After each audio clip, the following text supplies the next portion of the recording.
कई बार खाली बैठे बैठे दिमाग में कोई भी ख्याल दौड़ने लगता है, या फिर यूं कहे कि कई तरह के सवाल हमारे दिमाग में अपने आप ही आने लगते हैं कि आखिर ऐसा क्यों होता है और इसके पीछे की वजह क्या है, और आखिर ऐसा हो रहा है तो क्यों हो रहा है। इन्हीं सभी ख्यालों और सवालों में से एक है कि आखिर घड़ी उल्टी दिशा में क्यों घूमती है। हमेशा सही समय बताने वाली घड़ी आखिर उल्टी क्यों घूमती है।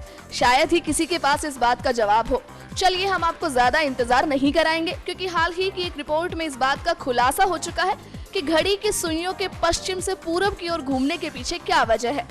वैसे ये बात तो आप जानते ही हैं कि समय का पता तो तब भी लगाया जाता था जब घड़ी नहीं थी। रिपोर्ट्स की माने तो प्राचीन काल में भी प्रहर के हिसाब से भारत भूमि में समय का पता लगाया जाता था।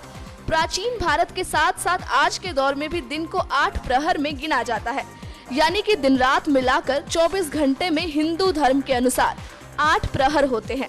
बता दें कि औसतन एक प्रहर 3 घंटे का होता है, जिसमें मुहूर्त होते हैं 2। कुल मिलाकर कहें तो दिन के 4 और रात के 4 प्रहर मिलाकर हो गए 8।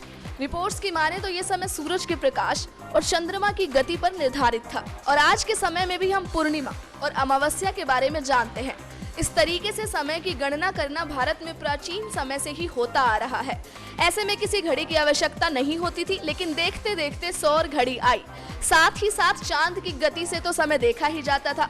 और एक खास बात हम आपको बता दें कि घंटों की गणना भी भारत की ही देन है। चलिए अब हम बात करते हैं घड़ियों की दिशा की। वैज्ञानिकों की माने तो प्राचीन समय में लोग उत्तरी गोलार्ध में रहते हुए समय का अंदाजा लगाते थे। यही कारण रहा कि सारा सिस्टम क्लॉकवाइज बना, यानी कि अगर लोग दक्षिणी गोलार्ध में रहते तो शायद स्थिति विपरीत होती। तो आप समझ गए ना कि घड़ी की सुइयां भी पश्चिम से पूरब की ओर क्यों घूमती है। नेक्स्ट 9 न्यूज रूम की रिपोर्ट।